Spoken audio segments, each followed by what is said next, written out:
tonight, so I'm going to do a review on this eBay Garvee hydraulic press. Excuse me, my garage is a mess. I've been cleaning it out, so it's a little messy in here because I took my car out. I got to redo the garage, but anyways, I'm doing a review on this, and I put this together. You can see I didn't even look at the instructions, but you can basically see how it comes together.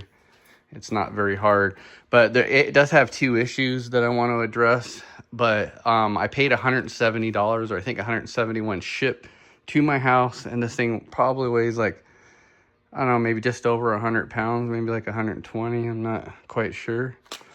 But the thing I want to address is these bolt holes right here. It comes with a set of washers, but the washers it comes with are real thin, and these holes right here that are drilled, so there's holes all on the bottom, and you need to do this to the whole thing. So yeah, I think there's 4, so you would need 2, 4, 8 washers on the bottom, and then the ones right here, these are just loose for right now, and then these ones right here. So for the top ones right here, I just went to Home Depot and got Everbuilt 5/8, yeah, 5/8 washers, and these did the trick right here. So what the problem is, like, you can't really see with the washers, but you need to put washers on both sides because it comes with one set and they're just kind of crappy. So I just replaced all of them, and you want to put a washer here and then on the inside, so on both sides, because these holes are just massive. And then when you shove this through, these bolt heads are trying to shove their way through the holes right here, and it's just kind of crappy. This thing isn't precision drilled, which they should have drilled it just so the bolt holes fit through here. But just when you put it together, things are just, they're offset. They're a little wonky, but that's the only problem I found with it. These plates aren't that great. I mean, they'll do the job, but you can see how rough they are on the end. You would have to grind them if you want these things to fit together, like without a gap, which you don't even need.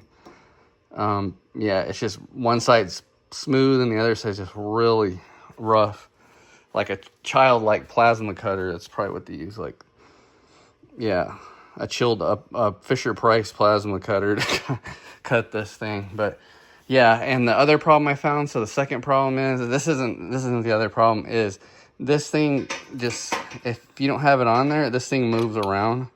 So what I'm going to do is I'm just going to grind it and then just weld it here, the back side, and then maybe right here.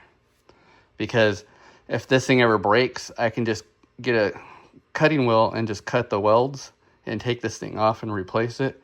And the way it's designed, because it has a webbing right here, you can't really drill into this to secure it. It's going to be too difficult, so I'm just going to weld it on the bottom and center it before I do it, because this thing's just wobbling all over the place. Like, if you want to, you know, it shouldn't be like that. It should have had metal slots. You could put pieces of metal here to lock it in place to keep it from moving, and that will work too. That might be my second option that I might do, is just weld the plate here, weld the plate all the way down, one in the back, and then once you lock it into place, it'll stay into place. But I don't know what I'm gonna decide to do. I might even put just one tack here, one tack there, and just to keep it from moving.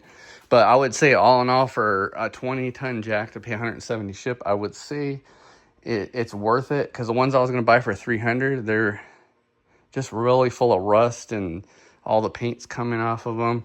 I mean, this thing was painted like a child too. There's like runs and drips and scratches, but functionally it works. So I would say overall this thing is definitely worth the money. If you're going to use it for like daily use, then get something more industrial. But if you just need it once in a while, like I do transmissions, or, you know, remove a ball joint or wheel bearing on a car, this thing's perfect. So that's my review on it. Have a good one.